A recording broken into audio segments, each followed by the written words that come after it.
Joyce Martella, and I was born and raised in a pseudo-Christian cult. My mother's the leader and the founder of the group, and I was there till I was 24. At 24, I left with my husband and 2 children, and struggled for about 15 years.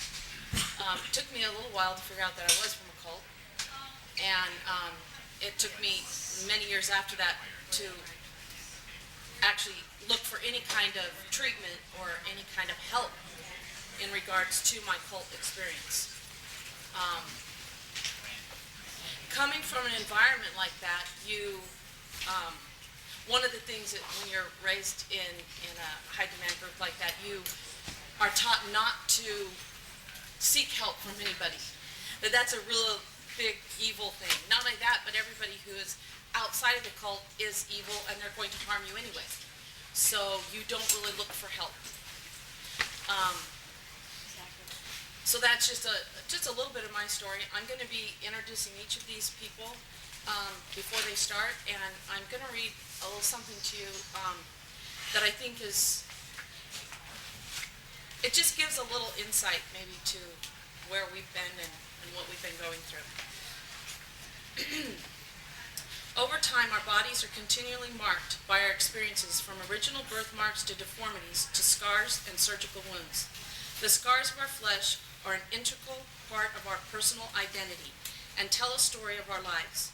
Just as the physical body reflects our life history, forming a picture of our identity, all of our intimate encounters leave impressions that are reflected in our psyche self.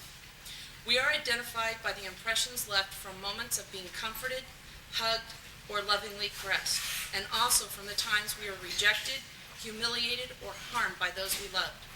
Our body remembers these encounters just as it remembers the physical wounds with scars, and this occurs even though our mind may have blocked out the memories of those experiences. That's very much how it is for those of us who were born and raised into these cults. We were harmed physically, emotionally, psychically, even our mental development and our physical development oftentimes was harmed.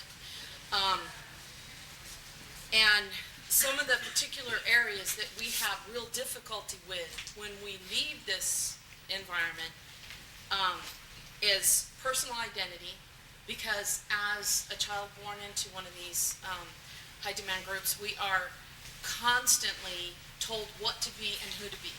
And any part of us that comes out that is not acceptable, especially to the group leader, is squashed down because it gets us in trouble.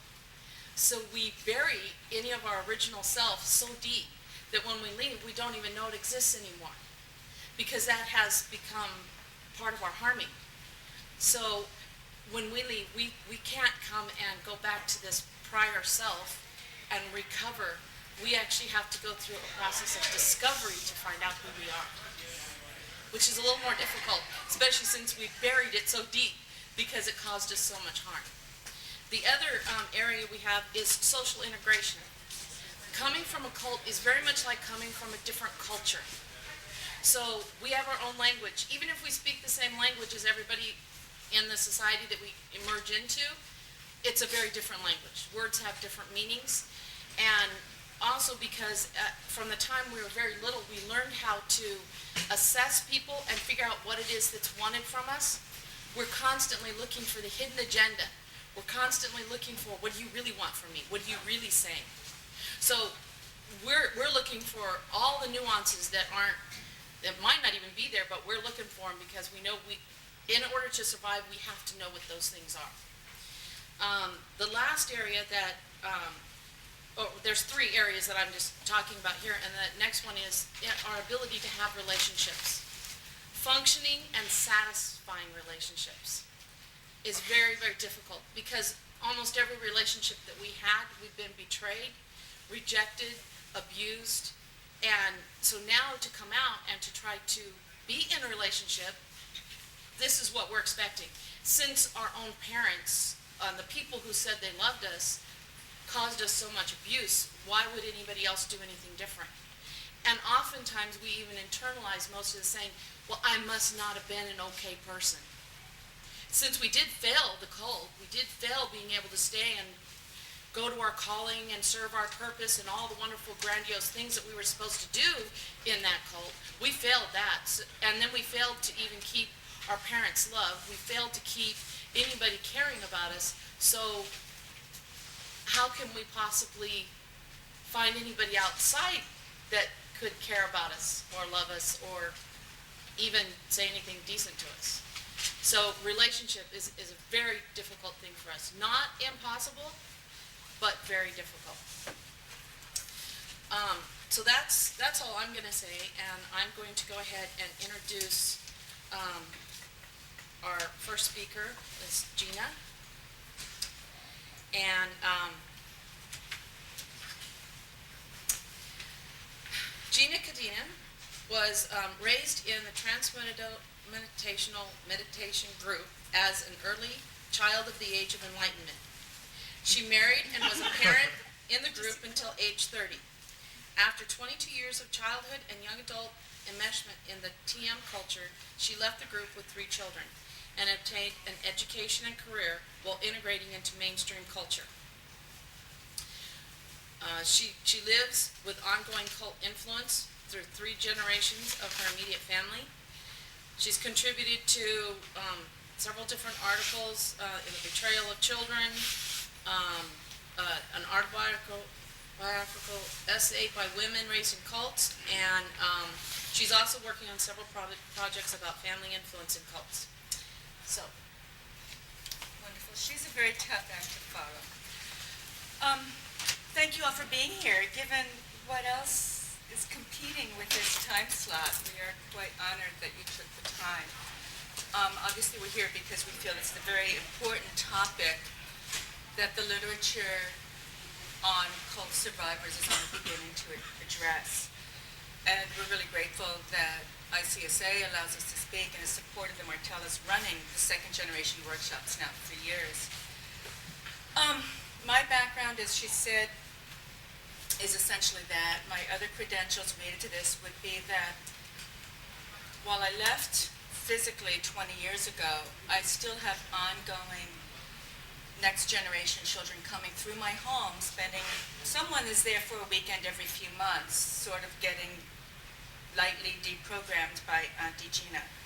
I was a midwife in my group, not licensed. So the babies I delivered are now 25 and 30. I am now a licensed nurse midwife working in a major medical center.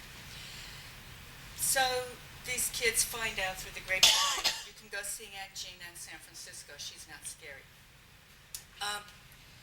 So there are many, many issues, as Joyce mentioned: self-worth, authority issues, trusting anybody, anything, any group, intimacy, sexuality, abuse, basic life skills, spirituality. What is that?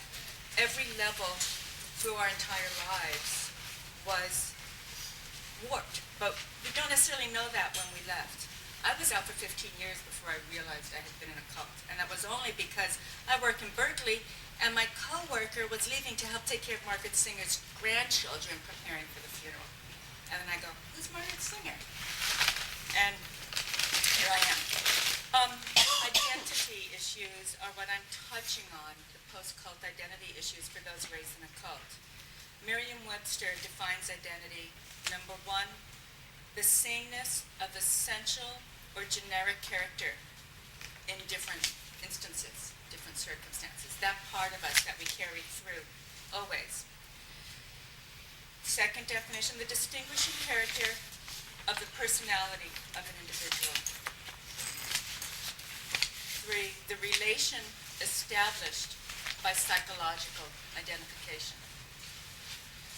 I want to suggest for all of you who are taking notes, what my children insisted that I include early in my talk here is before they're all bored of hearing you mom, to suggest renting the DVD called Devil's Playground, which is a documentary won awards in Cannes about Amish youth making the decision whether to continue Amish or find their way in the outside world.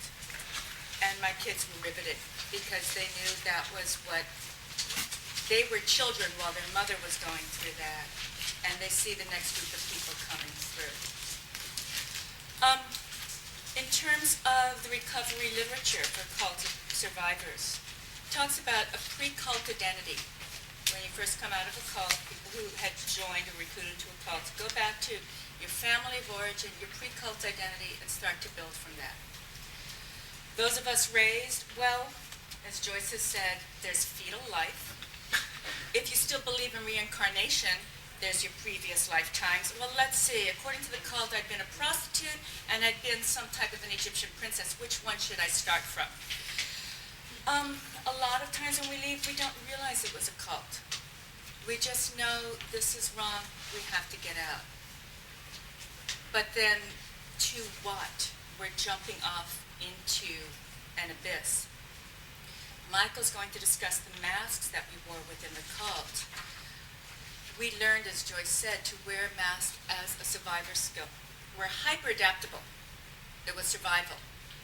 So what part of us, back to Merriam-Webster, is the essential character that we carry through? We never had one. It was read what's around you and become a chameleon and fit. And then we go somewhere else and we read what's around us and become a chameleon and fit. So when we come out of the cult, and I'm speaking, again, this is not a scientific study. This is purely from decades of helping other people as well as my own experience. We're still trying to adapt. We're still wearing a mask. We believe now we're with bad people, but we're trying to fit in because we knew what we came from wasn't right. I remember at one time, I did get myself into college at the age of 30, did not know I was smart enough to go to school. It's only because a coworker marched me to the registration line and said financial aid exists and you can start and you're not stupid. I later found out I had 150 IQ. I thought I wasn't smart enough to go to school. So I have my 3 children. I'm just trying to survive, go to work, go to college, take care of the kids. My then husband from the cult is playing video games about 60 hours a week because he couldn't function. And I'm having a conversation with myself in the car, and I remember slamming on the steering wheel. There is something wrong with me. I cannot connect. It is not possible that billions of people on the planet are in ignorance was the worst thing you could be. Our cult is supposed to be satanic or something. It wasn't possible. There was something wrong in me. Homo sapiens are social animals. Part of our core identity is our social world. Part of our core identity now is speaking about what we went through to help others. When your self-identity, all of us, our self-identity is partially defined by our social world. We leave our total social world, and then who it is. What's left as that part of our core identity. I think it's very important for therapists who are working with second-generation adults to identify what caused the SGA to leave. We use the term here SGA, second-generation adult, but the reality is many are third or fourth generations. Somebody who leaves on their own had some core sense of, I want out. Somebody like my children, I had protected them from the abuse. They didn't want to leave. They missed, my 30-year-old daughter to this day, misses the sweet, loving community where everyone watched out for each other for her childhood because I had sheltered her from the abuse. She doesn't like that I'm here. Next kid is, great mom, go for it. This is really important. Because he doesn't have as much of a memory. He remembers more of the next damaged kids who came through. I think it's very important to find out under what circumstances did the person leave. Did somebody leave with their family, with their parents? They had some type of support. Did somebody leave, as in my case, totally alone? there are now various organizations that help people. And like the kids who come through my place, they know they have a network. When Maharishi Mahesh Yogi died in February, the text messages were flying. The Rish is dead. We're all singing, ding dong, the Rish is dead. So to have somebody else who you can share that with. Again, in my situation, there were only 3 people in my generation of kids. So the next 2 older than me still are in. There's me. My only sibling is now a Mormon high priest. Other people leave and maybe have siblings, maybe have cousins, maybe have someone else to help them. It's very, very important, I think, for a therapist to find that out as they're working with the person who's leaving. As well as to find out if the person really didn't want to leave, as in the case of my daughter especially. How does somebody build a core identity when they don't have one?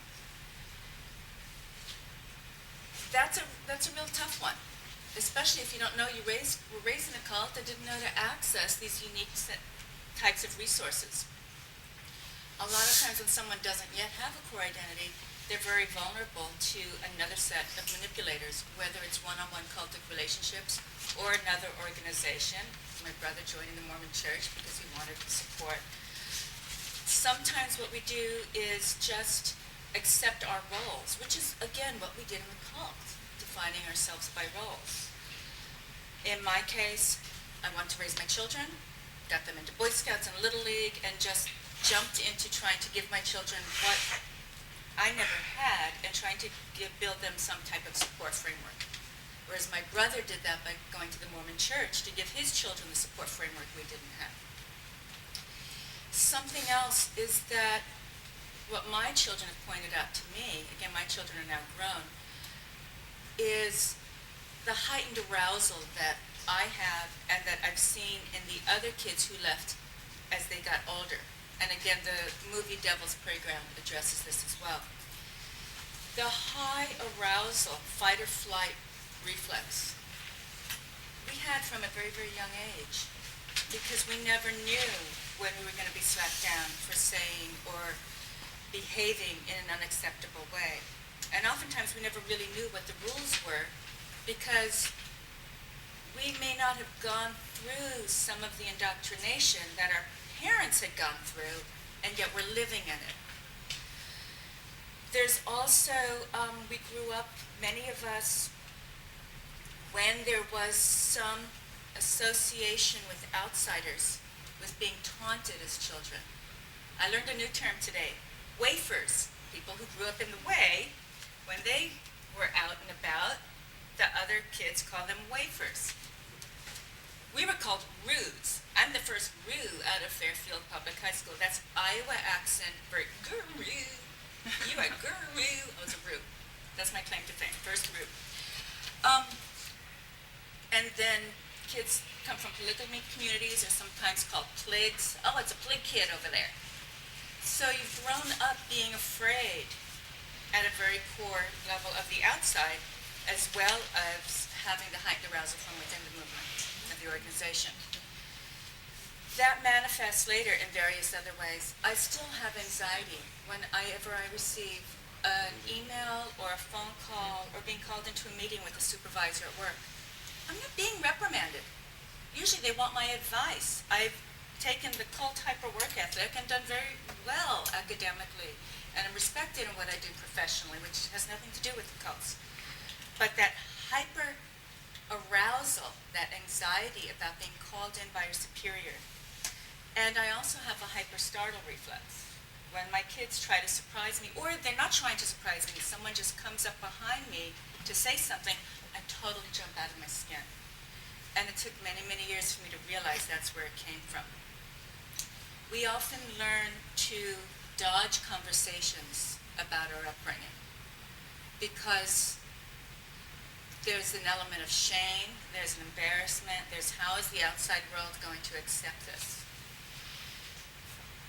And that I'm speaking from my own experience and a lot of the other kids I know who have left. Some of us grew up in very small communities that had no exposure to the outside world. I grew up all around the world. So something might come up in conversation about where I grew up or what different countries, I speak 3 languages. Oh, you were in a military family? Well, no, not really. Oh, now, what's the special of the day today, and how is that prepared? Just dodge the conversation. We're not going there right now. We learn how to do that, to dodge the conversations about where we came from. We're also very good at taking care of others, because many of us were taking care of the younger children beyond us and are continuing to do that when we leave. There is a price to removing the mask. By keeping the mask on, we can still have contact with the cult, which is our original identity, which is our entire family. It allows us access to help our younger siblings, our younger relatives come out.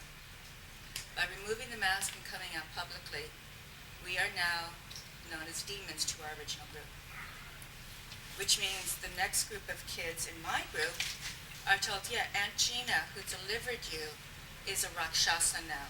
She's gone to the dark side. You can't go see her. And they have that fear. So by speaking forth, we've also cut off one part of our identity while we're in contact with that, while we're also accepting another part of it. I'm personal good friends with Jim Jones Jr., who happens to not be there on the fateful day of November 18th. We've had, of course, extensive conversations. He lived with the guilt of believing that he was responsible for 900-some people die because of his selfishness, that he did not go back when Dad said, you need to come, the senator's coming to visit. He said, no, Dad, we got a basketball game. We got to stay and play this basketball game. And he believed that if he had not been so selfish to play basketball, that he possibly could have been there and talked his father out of the ritual that went into place. And again, that comes back to our core level of it is our fault. It took him about 15, 20 years to realize, no, he couldn't have stopped it. That's why his then pregnant wife and one of his siblings died there, along with his parents and 900 people he loved. That basketball saved his life. He went by James Jones for many years. Got into the medical field because he had background working in nursing homes. His father owned a bunch of nursing homes. That was an easy step in for him. But he always bit back the jokes. Oh, James Jones, better not have to give me any Kool-Aid. Mm-hmm. They had no idea they were speaking to the African-American adopted son of the Reverend. I said, when did you tell your wife? He said, well, I figured I better get it out of the way pretty early. Don't want to waste any time. So on the 3rd date, he's in the car, tells her who he really is. I said, what did she do? He said, well, at the next red light, she jumped out of the car and ran 3 blocks. That's the sort of reaction that we get. He's, of course, a more dramatic version. Ultimately, in my situation, I built my other life before I started revealing who I was, as did Jim, known as Jimmy. So we have a social context in which we're accepted.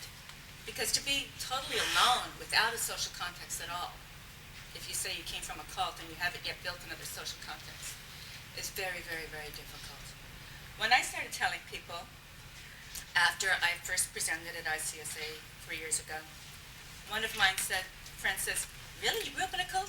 You don't look like one of those people. I said, what does a brainwashed person look like?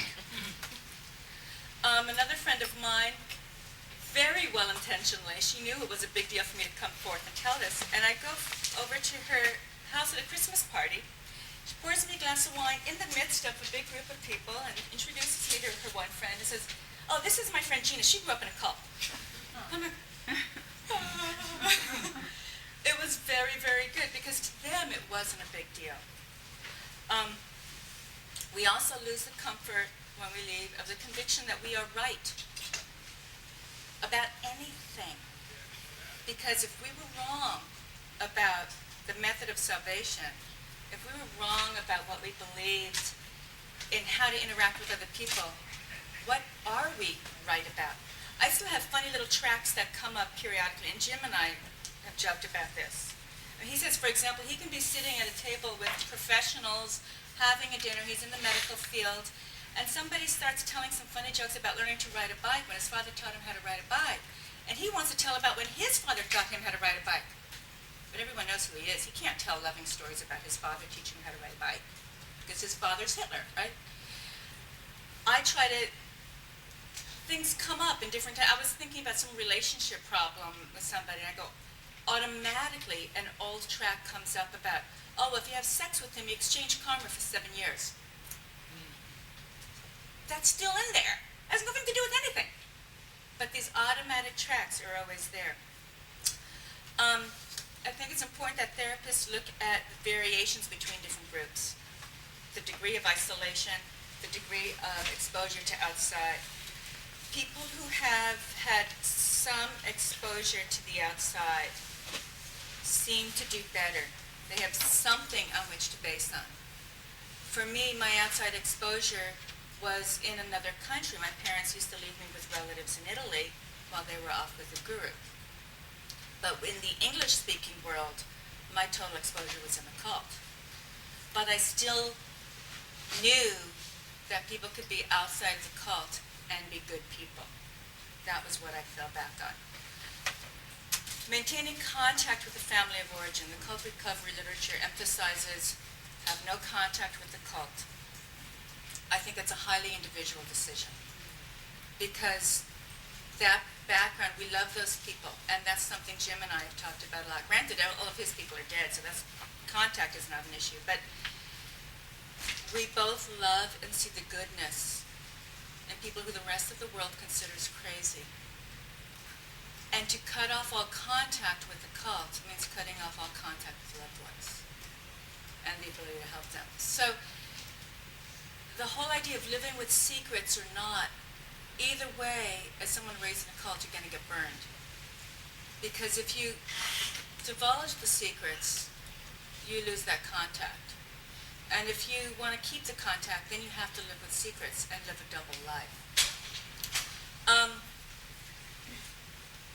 I'm just going to skip to the summary because I'm running out of time. But the thing to realize is identity is very, very multifaceted. And inventing your identity as an adult is, as she said, very, very difficult. And I would suggest a therapist to help somebody find what is it that interests them. One of the things that I did, for example, when I was on the verges of leaving, is I started hanging out with the Amish. I learned to quilt. I still like to quilt. Someone else, it might be music. Someone else, it might be that they like to read. Whatever it is, find some core, something they enjoy doing, and build from that. The cult, for those of us raised in a cult, it is always an active force in our life. Always. It's in the third generation that comes beyond us. And I think it's very important that the second generation adults, or if they're third or fourth generation, learn to be very, very patient with themselves. It takes years, it takes decades. We always have gaps. I can never make up for 30 years of my life during which I did not live through the history that other people lived through. I don't know the music. I don't know jargon. I didn't see the movies. I lived the White Album of the Beatles. That was all about them leaving the TM movement. But beyond that, I'm really clueless about things that everyone else refers to. So, and to realize that for the SGA, whether to keep the secrets or not is very, very personal. And that might change over time because the price of keeping the secrets and the price of divulging the secrets are equally high. And that's very, very different than just someone who went in and left.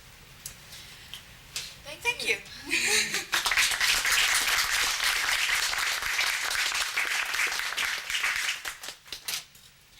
Okay, next we have Michael Martella, and I don't have to read his biography.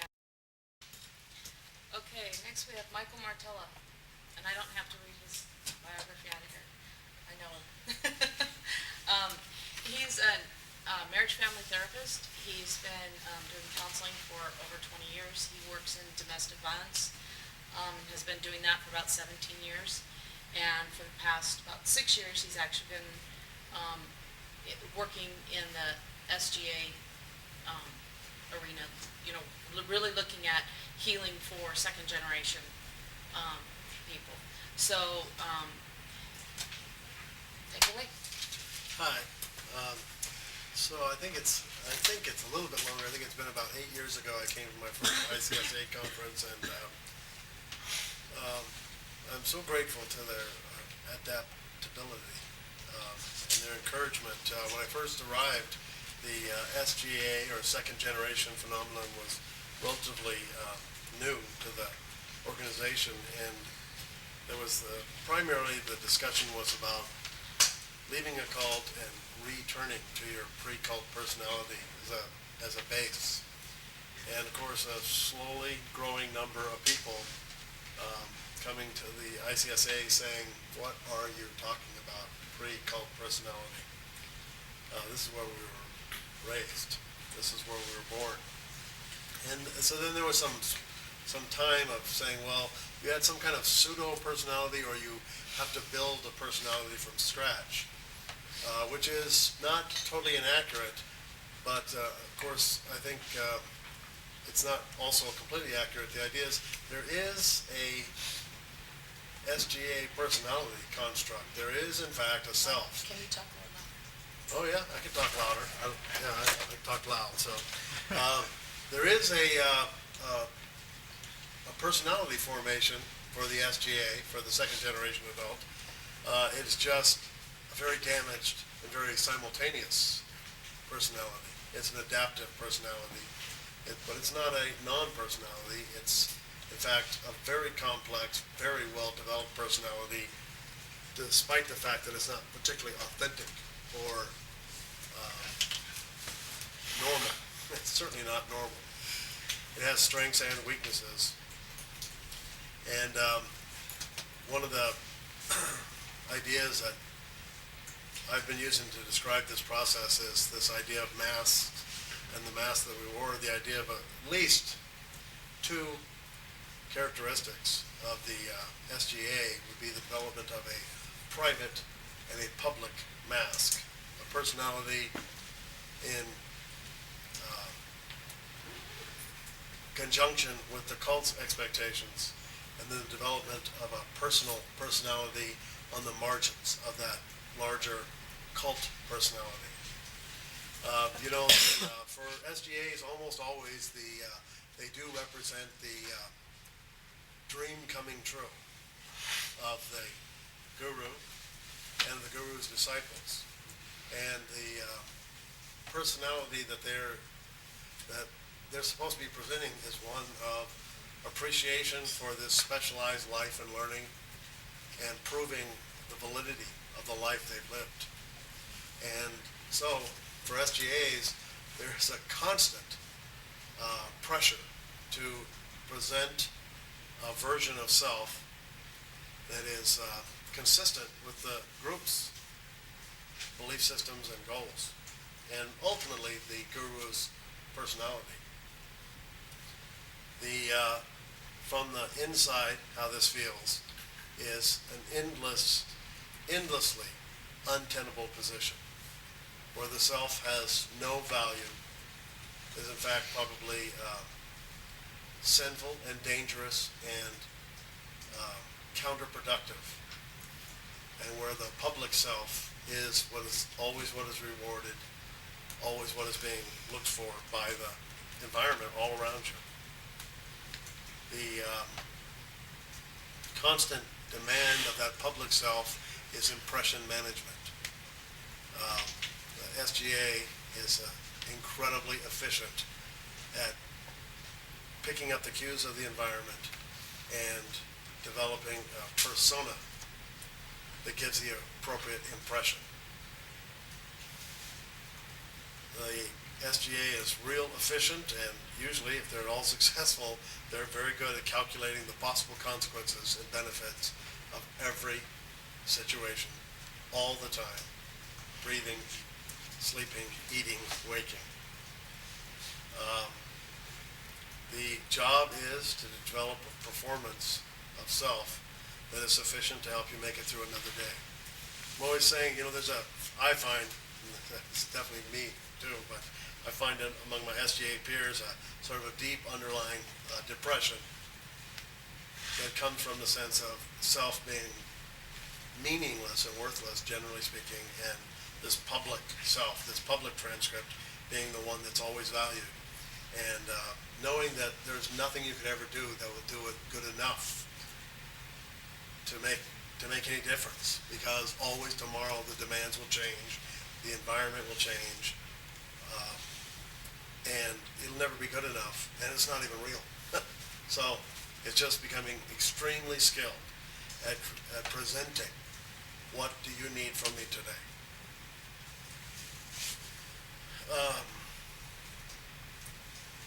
I love this term. The idea is, how can I present a sufficiently credible performance to not be in trouble or in pain more than usual? It's the idea of personal attainment is not the issue. It's avoidance of personal disintegration is the issue. I was talking today, and I've been hearing this conference, people talking about, well, especially if it was your parents, and I was saying, what a strange, as an SGA, I never really thought of that. I didn't learn about family and parents and stuff. When I got out, one of the sort of interesting constructs that I was able to rebuild upon once I left was the idea of family, and so I did sort of, oh yeah, I had a father, oh yeah, I had brothers and sisters and stuff like that.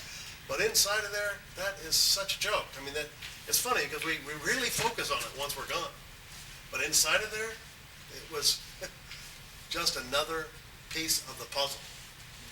And who was significant to you on any given day was whoever had the power to hurt you the most. That's who was significant.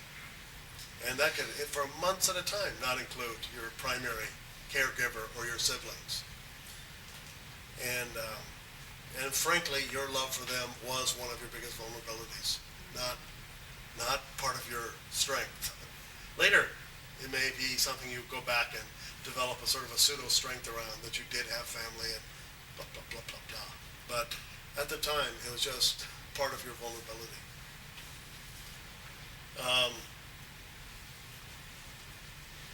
Sometimes, and it's interesting, I was really hearing Gina, and I think it's so true that there's the configurations, I think most of us who were SGAs went through periods of time, and we saw many of our peers get stuck in certain profiles. The constant rebel, they're in really big trouble.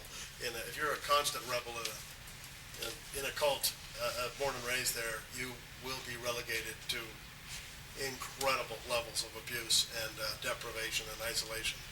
Most of us learned how to be sufficiently credible to only do that from time to time. And most of the time we learned how to become very proficient at staying under the radar and getting our needs met despite the lack of any support for our needs whatsoever. Many times, from time to time, I've heard this term among my fellow SGAs for the last 2 days, which is I was sold out. We did, in fact, always, we were trying to sell out if we could get on the inside. We were being constantly presented with this possibility that you could actually be this imaginary version of the holy child that showed the product of the work, and that it's all we knew. We thought it was real, and we kept going for it, and occasionally being told just a little taste that it was ours, and enough to seduce us for a little longer.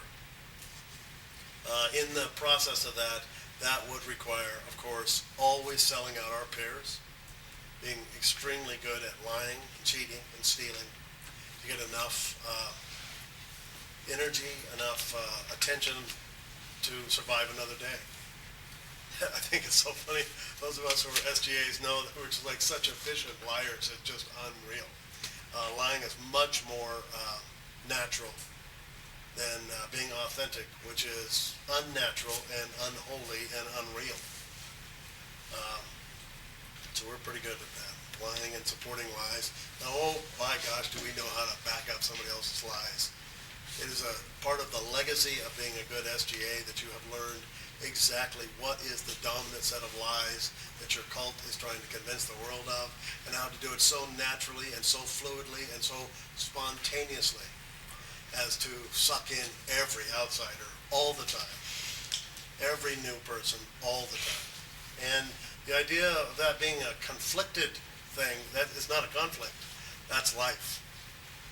It's not a bothersome detail. It's just part of managing your life. Running out of time already.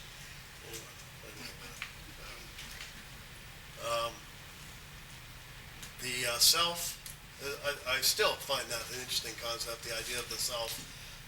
It's still a rather vague thing for me. I've been gone for 20 years.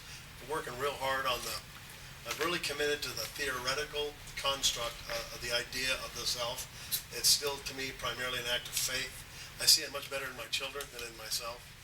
I don't really feel it to myself. I just sort of see it and I act as if there's a sort of a true, authentic self, and it's working better than ever.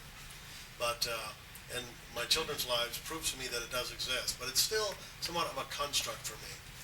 The self I was taught was, in fact, the epitome of evil and corruption and destruction.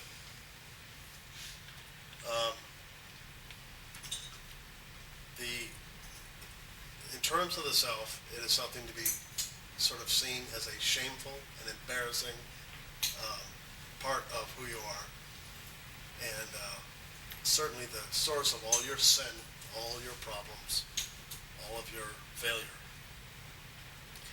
So in this environment, nonetheless, there is the development of a hidden self, a hidden transcript that's actually pretty vibrant. It occurs at the margins at all the time that you're creating this huge public self. For brief moments in stolen places at stolen times, throughout that entire time period, you are piecing together this fragmented version of a marginalized self. That's sort of real too. That's found in hidden secret acts of subversion and resistance and passive-aggressive responses. From time after time, finding ways to mock and deride the leadership and the values and the beliefs of the leadership, always with a couple of little friends on the edges. You'll be betrayed by it tomorrow and be in trouble for it, but it sure was fun today. Clandestine luxuries. I love sitting around with groups of SGAs and talking about our stolen luxuries. Whether it's a hidden tape recording of the Beatles, which wouldn't be there, but whatever it might be, little smuggled food, smuggled clothing, smuggled beliefs. The list of the fragments that the SGA has pieced together to create this clandestine or hidden self is actually always touching to me after all this time. But the idea is to become an expert in the power of those around you and to be able to manipulate and exploit and use that power. It does make us, I think, not the greatest of lovers and friends because as a group we're pretty good at being able to be exploitive and unauthentic. We're pretty good at that. And it's really hard to be real and to believe in being real after what we've been taught. But we're very good at things like insolence, being insolent and being sarcastic and derisive and disbelieving and subversive. We're real good at that. We come from a system that absolutely abhors individuality and self-determination. It's one of the things I hate so much about. I personally do feel a lot of passionate hatred towards the cult leadership always. Not actually personal so much. Frankly, I was raised as a golden child. I feel a lot of affection and love for my prophet, Joyce's mother. Treated her like crap, treated me pretty good. I feel a lot of affection. I was thinking when Gina said, well, we love them and we find the good in them. I actually don't think there's any good in that prophet of mine. She is a horrible, disgusting person, but I nonetheless love her because you are a child, you love people, and that doesn't mean there's any good in them. But it also doesn't mean that the love isn't genuine. That's all you had. So there is a lot of love there. But I am theoretically, or at another level, I feel a lot of hatred and anger at leadership and the people who institute this kind of life for children, because it is so devastating and empty and lonely and so full of betrayal.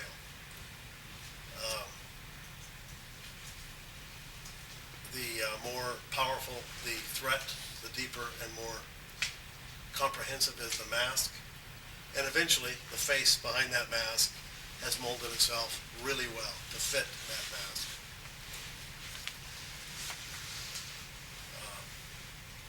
We're real good at cynical manipulation, and self-preservation is what we've learned. And of course, Juliana and I were talking a few minutes ago about, the sort of two general versions of people who come out, that cynical manipulation and ability to put self above others can make you a real failure in society, or it can make you a real success in society. If you figure out how to make it work for you, it can make you quite successful.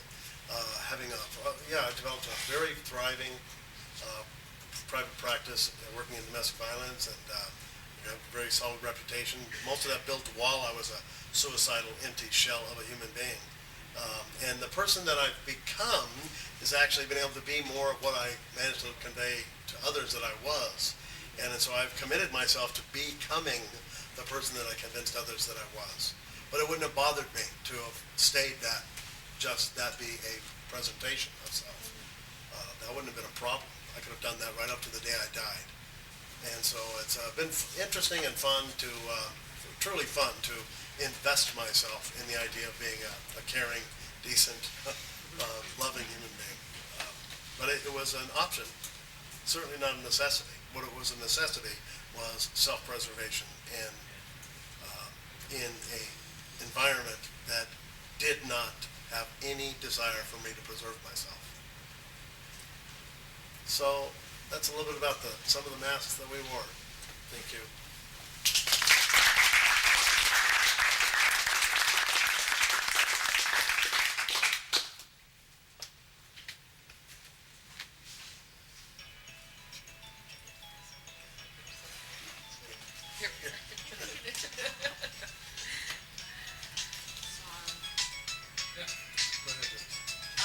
Our next speaker is Juliana. I've got theme music. Yeah? I'm not sure how to say your last name, so I'm not going to butcher it. She was born and raised in the religious cult Children of God / the Family. After leaving the group, she worked with, I'm not sure what that is, charity. You would have to say what it is. Thank you. Helping the child soldiers and children directly affected by the rebel warfare in northern Uganda. She is co-author of Not Without My Sister. It's a best-selling book. It's really good because I've read it. And she detailing her unique experience growing up as a second-generation cult child. And she's also the executive director of Rights International. Like Mike was saying about children growing up in cults being very good at staying under the radar, I was never very adept at that. I think I was a born rebel. And because of that, I probably got a lot of the harsh treatment he refers to for those who did speak out or raise their heads, which were knocked down pretty quickly. But I think one of my primary reasons for leaving the group was because I saw a lot of injustice that had been done to a generation of children, which was being sort of swept under the carpet. Now that time had passed, they're saying, oh, we've changed, history, is different now, and they were rewriting history. So even within the group, I started to speak out, saying, well, that's not right, because it did happen. It happened I witnessed it happening on a massive scale. It was institutionalized abuse within our group. And so when I left, I sort of felt, I think within the group there was a whole idea of sort of a mafioso of what happens in the family stays in the family. And you don't tell your secrets to the outside, you protect your group at all costs. And because of that, those of us who leave and do start to, speak out or try and seek help or justice for those who were very badly harmed and damaged are often demonized. And like she was, what was your demon? I'm a Rakshasa. You're a Rakshasa. I'm a Vendari. In fact, the leader of the Vendari. No, but so I think I started writing the book as a way of self-therapy, as a way of making sense of my past and trying to find my own identity and why I am the way I am now, and what do I believe, what do I think, what do I know. And off the back of the book, then we, myself, a few other ex-second generation kids, we thought, these the kind of enclosed environments and extremist and isolated groups have that potential to abuse children, and it goes under the radar. The government doesn't know what's going on, and there's a sort of a aura of mystery or paranoia that surrounds the idea of a lot of cults, and people would rather not know than know. So we set up Rise International, which works to protect children from abuse in cults. Briefly, we advocate for children's human rights and support those who seek justice for the crimes committed against them as minors in these groups. And we work to raise awareness amongst the public, government, charity organizations over the dangers and difficulties that children face growing up in cults. Because knowledge is power, and we believe the more information is out there, the less likely it is for these abuses to occur, and the less likely it is for history to keep repeating itself, as has been shown with FLDS. I'll go into that a bit later, but when I first heard about it, I would thought, my God, history is repeating itself all over again. Our cult was raided in the same way, we were all returned in the same way, and they said that we weren't abused in the same way. 20 years later, I have the signatures of over 300 children already claiming they were badly, sexually, physically, mentally abused. And now it's too late to prosecute. It happened in locations around the world. We don't know the names of people who did it. It's almost impossible to prosecute now. So these are the issues that we face, which are very difficult to know how to go about, but we're doing what we can, and we're a fairly young organization. But as Marcy Hamilton talked about this morning, which I felt like standing up and giving her a massive applause the whole time, anyway, there are many who use their right to religious freedom as a carte blanche to do whatever they see fit with the children in their care who are born and raised in these groups.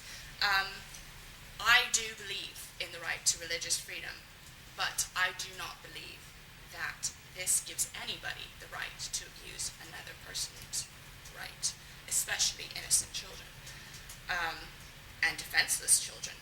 So, for example, look at the children in Jonestown, Branch Davidian kids. They were all killed.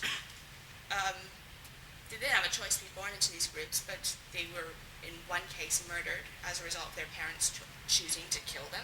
Or the children, for example, that Marcy talked about this morning, who don't have adequate medical care and die because of the choice of their parents. So why is there no children's rights within these groups? What is the problem with our society where there's such a strong determination to hold on to this right of religious freedom, which is all good and well, but nobody cares what happens to these children underneath their care. So I believe that if these groups want to retain a certain amount of legitimacy in society, that they should be more transparent, and that they should institute child protection policies, clear child protection policies, and I think that this would go a long way towards easing the minds of the public, the government, about what goes on within these groups.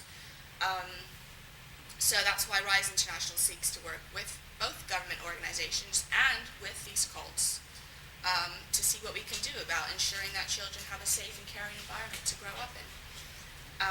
So as a second generation born and raised in the Children of God Family International, I personally was not given access to an adequate education. I was not given any kind of health care. I was never informed of my rights. Many of us raised in this group around my generation were systematically abused sexually, physically, emotionally, and psychologically. And this was all justified under religious dogma doctrine of the cult leader, who would twist Bible scripture to his own ends, to what he wanted. And it's well known now, he was a pedophile, he had incestuous relationships with his daughters, his granddaughters, and he instituted a belief called the law of love, where anything done in love was not wrong. So any abuse that took place, we were told as children it was done in love. Therefore, it wasn't wrong, it wasn't abuse. So when when government organizations or the police started to look into our group, we had been so well trained that we were not abused. You are not abused. That when we were asked, we genuinely told them we were not abused. And so what happened when we were raided in communes in Australia, Argentina, there was a massive court case in the British Isles, and in France there was raids, and hundreds of kids were taken into custody. But what happened is the authorities did not have enough information to ask the right questions. The questions they asked were they didn't actually want to know. And for example, if we had been told, have you ever been sexually penetrated by an adult? They would have found that many of the kids would have said yes, but they didn't say that. They said, have you ever been abused? Of course we said no, because we weren't been abused. Of course we said no, because we weren't. It was done in love, or what we were told, it was done in love. So I think that there needs to be more education. People need to know what questions to ask, what to look for, what are the signs, because children, we were given such a fear of the outside world instilled in us from the time we were babies, that the government was the devil. The police were Antichrist soldiers who were going to come and kill us all. And this is what was told probably as well to the children in the Branch Davidian compound in all these isolated groups. And so when we were raided, it was almost a fulfillment of prophecy, like they're going to come and get us. And I'm sure that's what the FLDS kids faced as well. It's like they were under the care of demon-possessed people, So that's even more reason why they wouldn't tell what's going on within, to protect their families, or they just want to go back to. I think the idea of it is better the devil you know than the devil you don't know. So you'd rather be in the group, at least you know your environment, you know what cues to look for, you know who's the more evil adult, who's all right, who's going to beat you, who's not. Whereas if you leave, all you know is they're the devil. It's frightening. Also, parents within the group were often physically absent, and if not physically, definitely emotionally absent, because they devote all their time and energy to the group. And they would leave their children within the care of any random adult within the group, because if you were in the group, you were considered a brother or a sister, and you could do no wrong. And so they never thought to question or to do background checks even, whether these adults who were taking care of the children were, qualified, were safe to do so.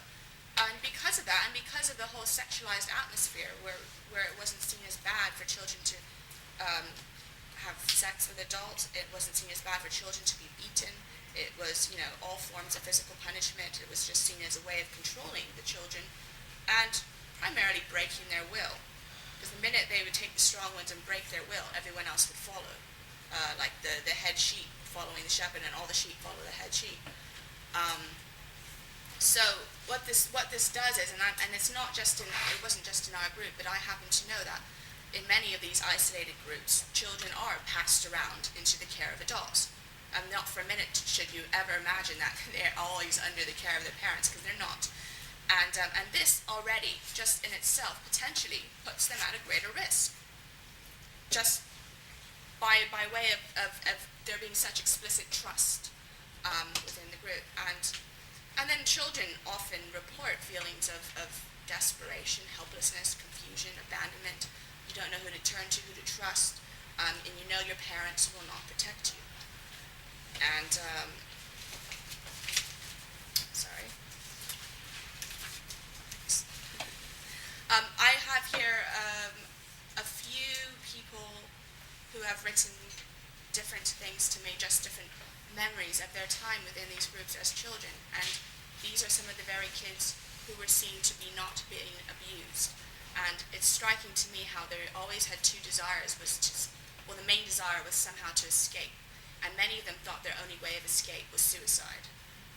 And the ones who didn't think that physically did try to escape, though often were brought back. But they were too afraid to actually tell the police why they were escaping, so they were brought back. And this one girl, she says, this is her memory, she says, I'm sitting in a small room with 21 beds.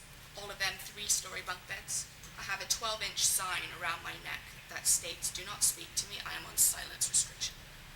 My eyes and face are stained red from crying. My teen shepherd's evil face is burned into my memory, and his screaming continues until my ears ring and my head pounds.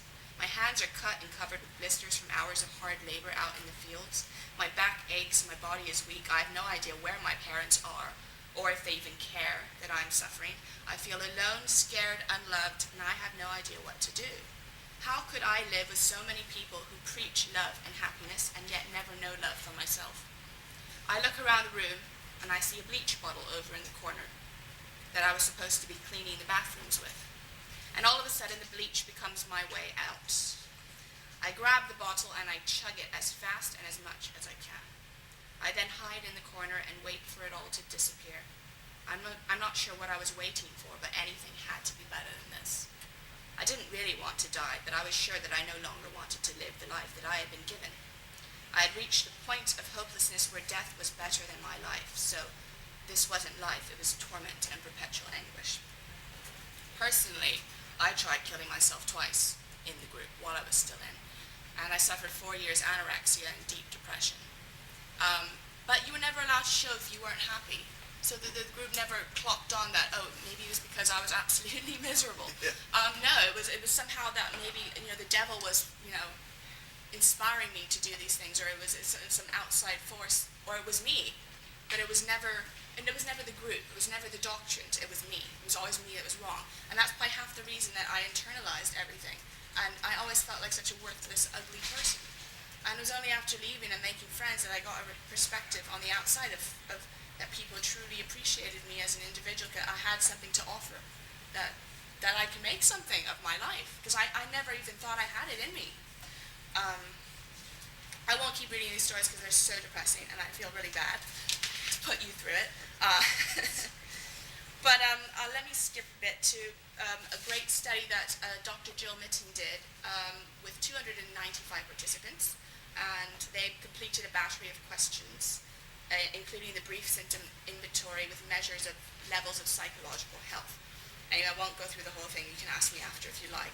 But this was mainly done to former members of groups like the Exclusive Brethren, who are also an isolated group and it's a Bible base as well. And what was found was that there was a significantly higher level in the second generation kids than the average population of the following psychological problems, which, the first one was obsessive compulsive behavior, and this reflects perhaps the constant vigilance that former members have described developing as children to ensure our safety, kind of watchfulness. Interpersonal sensitivity, sense of personal inadequacy and inferiority. 53% of the sample reported they were distressed by being easily hurt. Depression, studies showed elevated scores as an association between life events or chronic difficulties. Depression has long been established, a lot of people suffer it.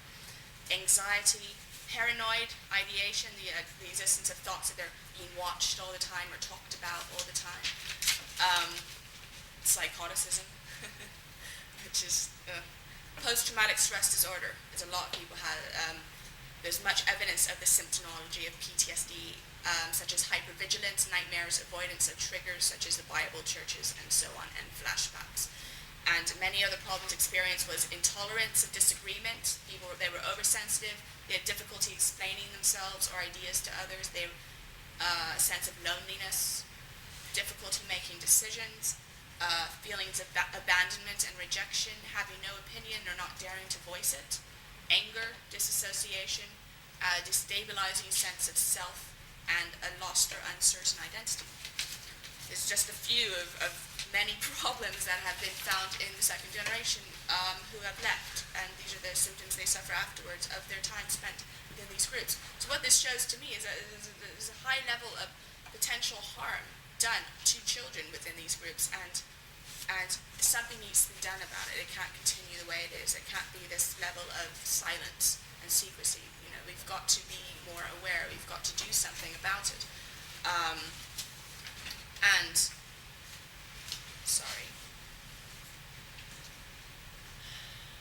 One of the things we're planning in Rise International is on August 10th, we're holding an International Memorial Day in the US, the UK, Japan, and Uganda to remember all the children who have died as a result of medical neglect, of drug overdose, which a lot of children who leave experience, suicide, which has a very high rate. We're putting together a memorial website which will document the deaths of all these children in all the cults, and eventually we hope to get a very conclusive data on just how many kids have died as a result of their time spent in these groups, and I think it would be very powerful. So we're having this Memorial Day on August 10th to remember all the kids who have died, and also to celebrate our achievements as survivors, because so many didn't die, and they have moved on, and they have made something of their lives, something positive of their lives. So how much time do I have left? 3 minutes. 3 minutes, okay. Well, I'll end on this thought. Just a few questions I'll just throw out, but I think are important for us to ponder is, how do we balance freedom of religion and belief with the rights of the child? How do we raise awareness and visibility of a largely invisible problem and population? How do we gain access to monitor the welfare of children in closed, secretive groups? How do we balance the need for access with the rights of privacy? And I think these are important and very difficult questions, but they need to be addressed in order to protect children from further abuse and neglect. Thank you.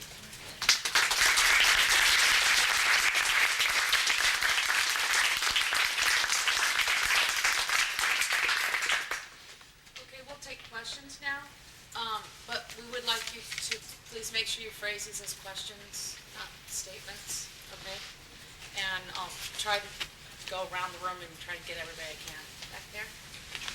We operate a long-term transitional facility where we have SGA members. We work a lot with from Penn. And this is for Michael. One thing that you mentioned that I'm wondering if you can explain a little bit more in depth. You made the comment that the public self is very efficient at picking up the nuances around when they're out, and a lot of the SGA that we've worked with, and we have a number that are at our facility now, and they come and they stay for 9 to 15 months, and usually we get ones who are really, really struggling, multiple suicide attempts, they're cutters, they're really very, very damaged. And they're very adept absolutely at reading nuances around, but their subjectivity scale is often off the charts too. So it's like moving to another planet when they come out. So their hyper-vigilance is very, very high, but they also don't read the environment very well. So being adept at reading, they have a very hard time navigating the shelter environment. So I'm wondering what would you suggest in terms of, they're so ramped at trying to pick up every little tiny nuance so they're not stepping on landmines, so to speak. How do you reduce that subjectivity so that they're able to relax more while they're trying to just move about in the environment?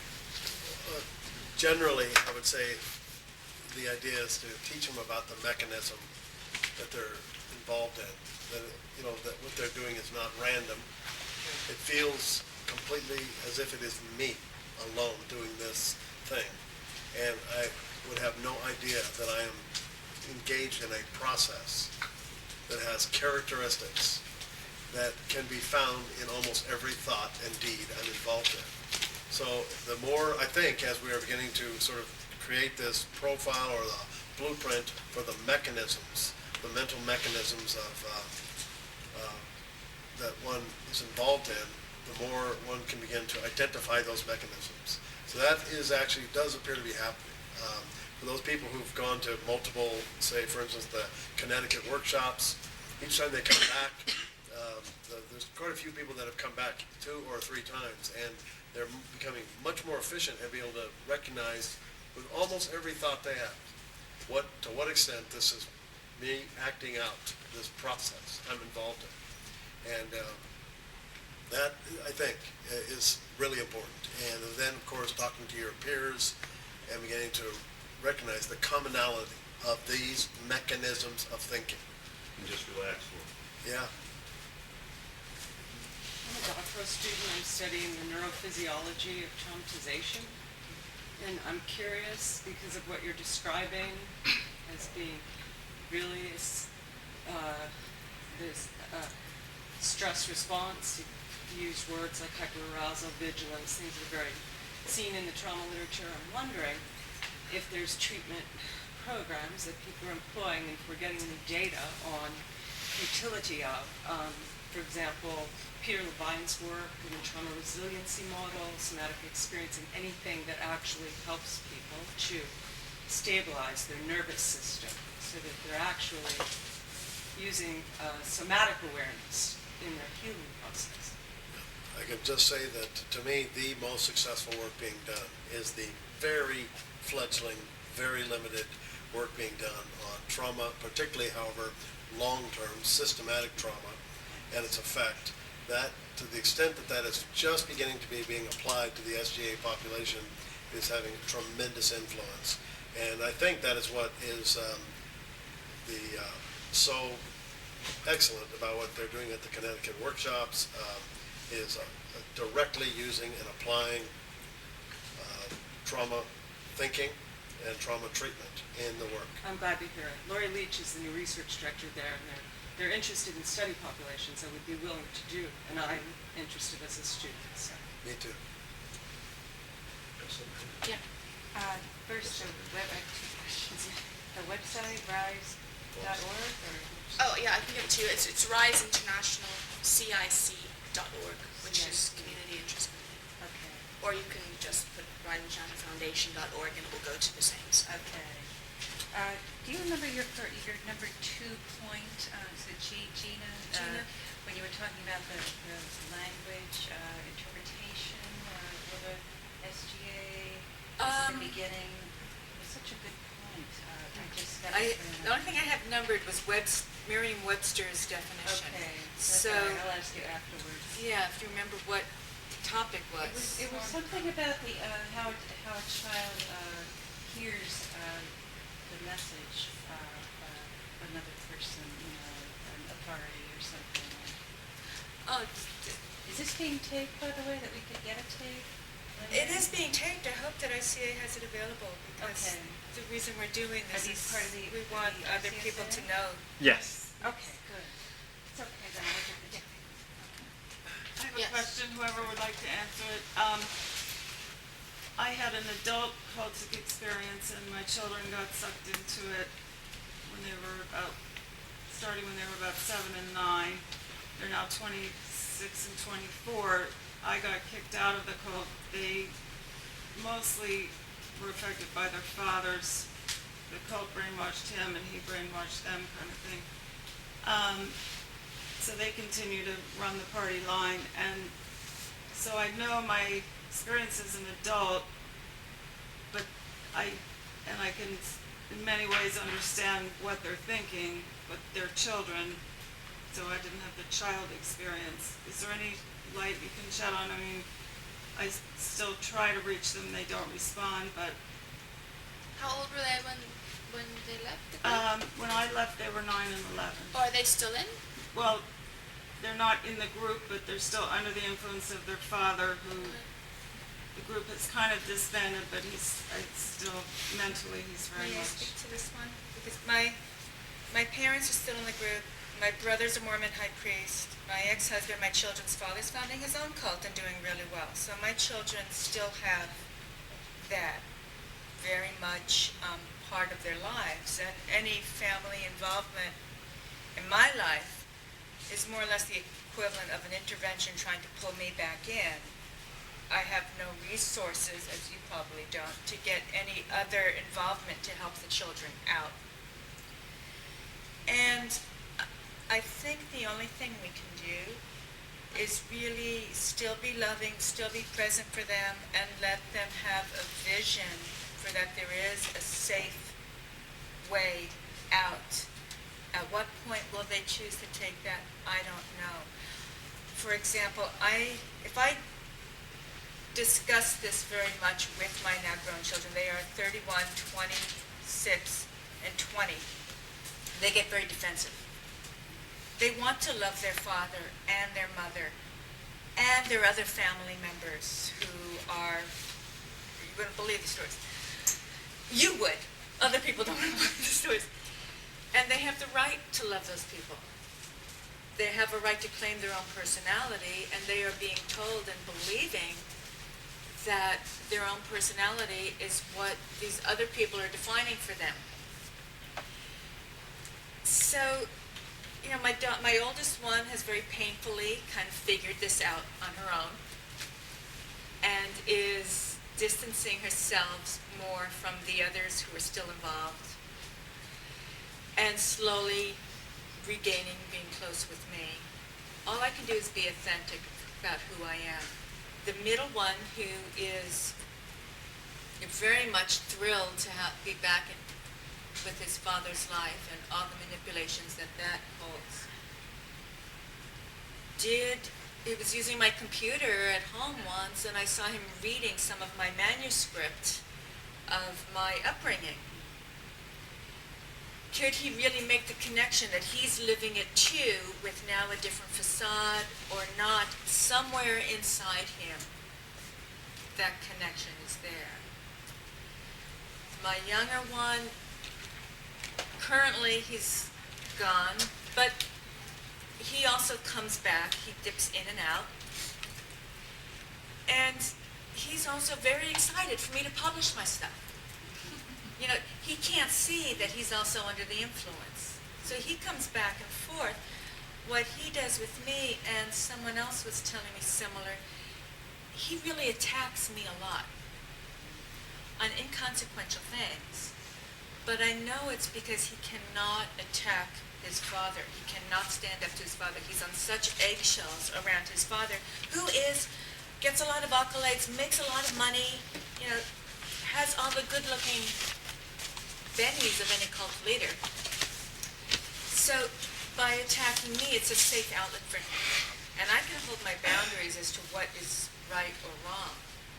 But ultimately, his venting towards me is a compliment that he feels safe enough to kind of vent. I still don't let him walk all over me. He still has to do his laundry and pick up his socks. But he knows it's safe, and he knows I'll hold those boundaries. And over time, they will have to come to their own painful realization, as you did, as we did.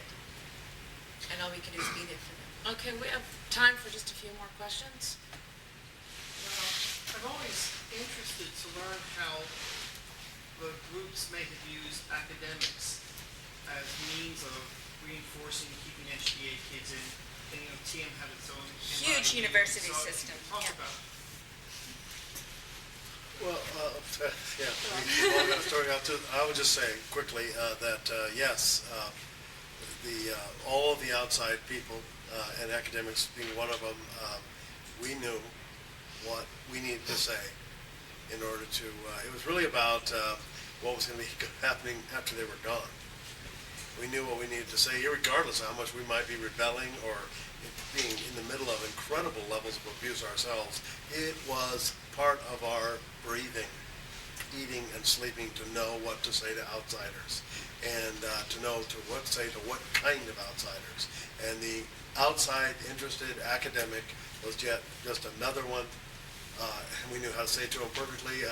Two very nice sociological articles were written about the little cult I was from, ISOT, and I could, every word that they got from all of the children who were there, I could have quoted them back way before I ever read the article, word for word, exactly, knew exactly what they're going to say. Yeah. It's just understood. Yeah, I'm just saying something.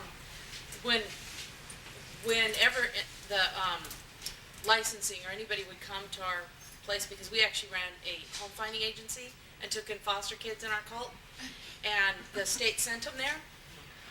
So we had a lot of recruits right there to pick from. And so when state licensing would come out to find out if there was any abuse or anything, often it was me who was put there to talk to them. And I'd get a new dress, usually, for the occasion. And usually all the good food got brought out, so it was a cool thing if you got to be one of the people around eating with the people coming from outside.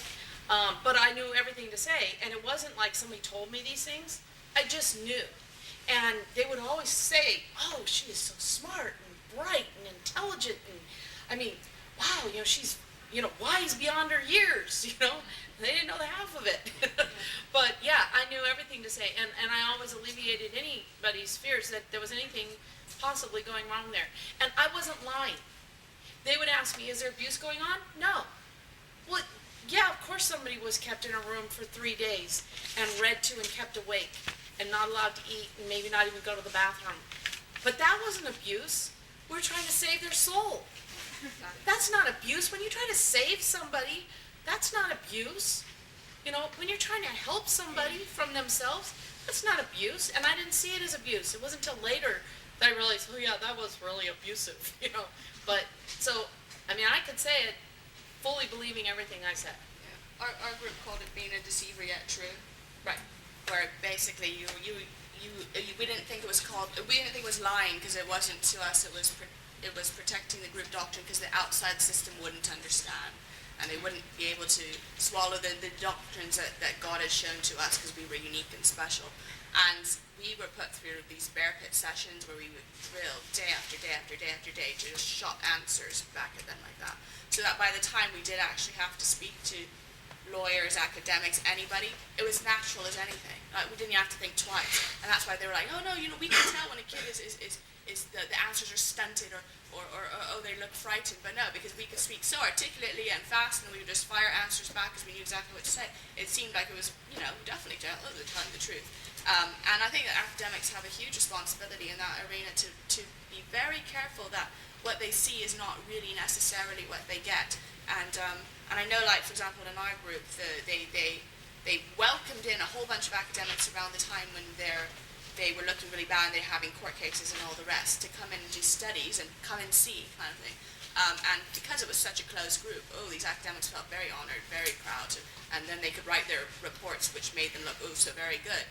And what these reports did, though, is they were quite damaging because then when these cases were taken to court and these academics testified for the group, what happened then is that everything was thrown out of court. So now, all these children who were in fact abused, it's too late for them to ever get justice, and the academics played a big role in that. So I think that they have to be really careful and really it's a big responsibility for.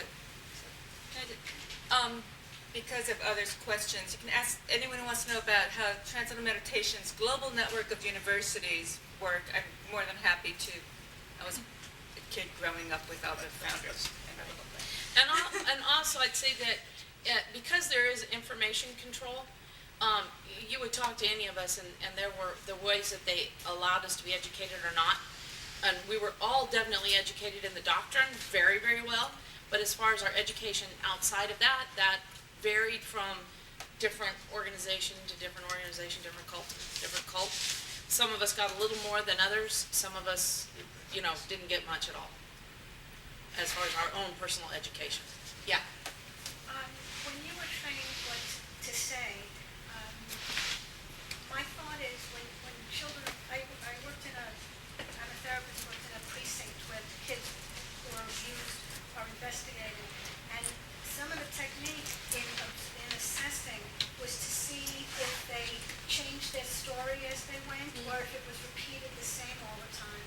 And if it's repeated the same all the time, it's an indication that there's been leading, that they were led to say something. So were you trained to mix it up? Because I can't imagine that people couldn't catch the repetition of the story.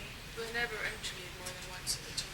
Well, and we were, but the idea is this is what we had to do with our elders every day, is re-say everything that needed to be said all the time to every adult around us all the time. How to mix it up, how to very cleverly present ourselves in such a way as to stay out of trouble and not be destroyed again today. Doing it with some funky outsider who had 3 questions and a worldly point of view, that was... it was really, of all the tasks to do, it was an opportunity to get a couple of days of favor out of it. Yes. It was a perfect opportunity to maybe get 2 or 3 days of good grace from your leadership. It was not a challenge. Our It- form happened yeah, when it we was left. not a challenge at all. it was Thought reform for us is when we easily one of the easiest things to do. functioning within the paradigm was natural, was Yeah. easy. So we could interject it within our own personality and not sound as robotic as somebody else who came in and brainwashed after the age of 15 or so. It's second nature. Oh, yeah, we could First do it nature, to it's teach first teach converts. I mean, we did it, often we would be paraded in front of the recruits, the people who joined and all that stuff, to kind of show them how this is done, let alone the outsiders. We showed the insiders how it was done. But that was our It was a life. survival skill. To be able to adapt easily, and to be able to read someone, oh, they're not believing it, okay, I'll, And take the right words and plug it in Right. according to whatever the setting was. Exactly. It's an amazing skill that can be applied if it's used not for criminal purposes. Obviously, we had enough integrity to walk down. Any other questions? Yes. Is there, what are the incidents of drug and alcohol abuse in the post-exit situation? High. Very, very We're gonna high. talk about that, but it's high. It's really high. A lot of suicide, a lot of psychoses. When I was in graduate school, I'd been out almost 10 years, and I was in a casual study group, which I did not do very often because I was working, going to school, raising my children. And the small group I was studying with, we would have some casual conversations, as anybody does, and somebody shared about something distressing that had happened to them, and somebody else shared something else. And I said, yeah, I know. So, we had when so-and-so's skeleton was found in the cornfield and blah, blah, blah. And someone got really angry, says, have you ever noticed, no matter what we say, Gina has a story to top us? And I was attacked, and that was my very first inclination that other people did not have in their personal intimate circles the amount of psychoses, suicides, needless deaths, drug addictions, imprisonments that I thought everybody did. That those of us who got real help, those of us who are holding down jobs and not working in the drug industry, not working in the sex industry, are in the minority. And that's why we're here. Well, in our group, it's not like that. It's almost half-half. You can say they either completely succeed, Sort of become half-half. hugely successful, use these cult talents to integrate very nicely into society and become very adaptable, or they just cannot survive and they become, like Yeah. she said, they're either drug addicts, kill themselves, or, become hookers or whatever, which becomes sort of self-fulfilling prophecy because that's what the group tells them will happen. Exactly. Right, So then exactly. you're tempted to go back because then you can get off the addiction and you can be saved. Yeah. And definitely any way that we could possibly fail was already predicted for us. So when we do fail, then that immediately feeds right back into, see, they were right. Right? And so they line up every possible failure that any human could possibly have, which is actually normal, but we don't know this. And then anytime we fail at any of that, it leads right back to, see, they were right. Any other questions? Does RISE address that population, the 50% that aren't functioning, That aren't. that are not, in terms of services and therapy? Well, yeah, we're trying to build up the services. Obviously, it's difficult just to raise money to exist because people don't want to donate to anything that's cult related. It's like an immediate blackout. People want to put their names to something that they can boast of, like, oh yes, I donate to Save the Children, I donate to. So, if they say, oh, I donate to RISE, obviously they're going to be doing that. So it's been really hard for us. We're struggling to stay on top, but we're slowly building up a list of resources of lawyers, of academics, of therapists, because there's so few therapists actually who know cult-related issues and can properly treat, and especially for second generation, whose actually the issues are even more different than first. So it's such a small minority. It's been hard to find them, but we're slowly building up. Can I make one last question? If all of you, if it's possible, is there any one strong influence that helps you? Because I think your stories are, I mean, I'm familiar with some of your stories, are remarkable. And in spite of, being born into a situation like this, and was there any one strong influence, or maybe a couple that were sort of a rope out, or a way out? Is there anything you can think of that may have been a strong? I think something that can make or break that 0.5%, whether they go one way or they go the other, is when they leave, if they find just one good person on the outside who nurtures them or helps them or in some way is there to listen to them, that they feel safe with. If they find that, you'll find that it's almost inevitable that they succeed. If as soon as they leave, the predators catch them first, which is very often the way it is, because they're obviously vulnerable and predators can sniff them out instantly. Then they go the other way. So that's that balance to really find time that first year when they leave. It's a make or break usually. I'd agree with that. I'd say for myself, there was nobody out there because my whole family was in. So there was nobody to go to. And even if there was somebody then I wouldn't have gone to him anyway. And for me, I left to die. I knew I was going to die. That was what was going to happen. So I was leaving it. Death was going to be better than staying there. So it was strong revulsion against it, which got you out. No, it wasn't a strong revulsion. It was, I'm drowning here and can't breathe.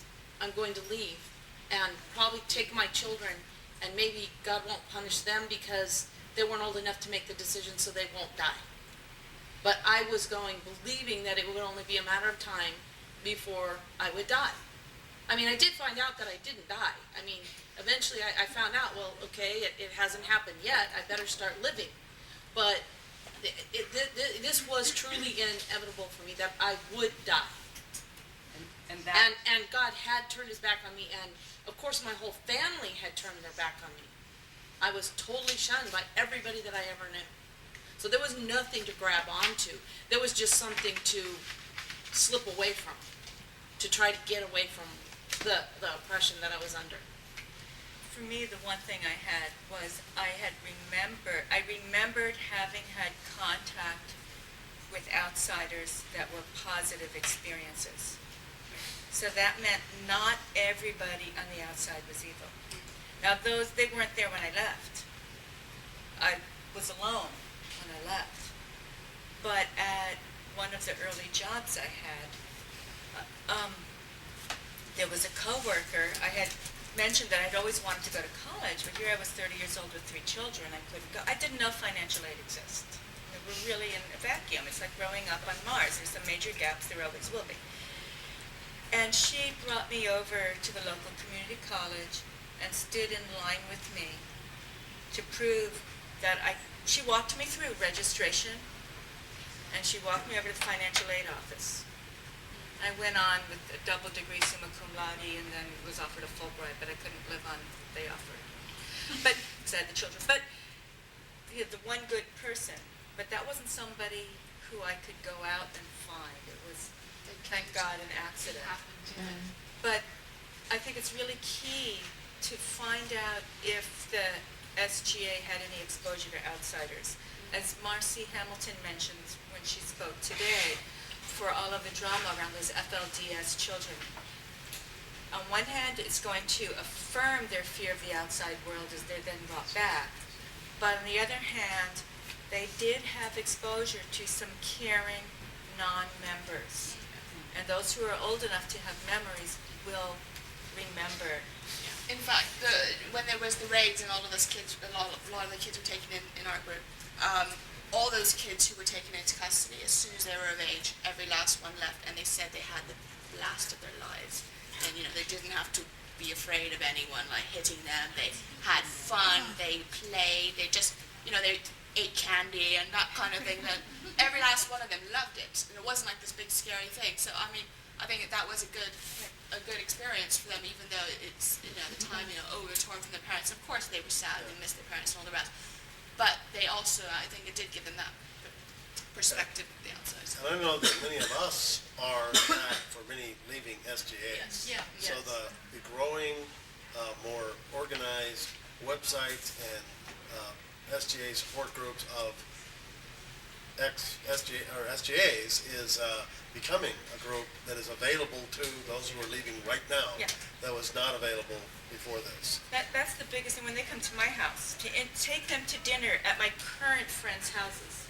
Take them to work with me, just to meet other non-cult people and have a positive interaction. One gal was recently with me, went to work with me. It's the day Maharishi Mahesh Yogi died, and all those text messages are flying. So in between that, I'm getting a fax, an email from New York Times to edit their obituary about Maharishi Mahesh Yogi, and she's getting a phone call from her father, who's going to the big ritual memorial service. She says, Gina, this is too much. You are like really, really bad. I said, can't you see how much everyone hates me here? I'm really scary, aren't I? Exposing, giving them the exposure over simple things, buying shoes, the most simple, mundane, that this is another human being, friendly person to say, huge. Thank you very much. Thank you.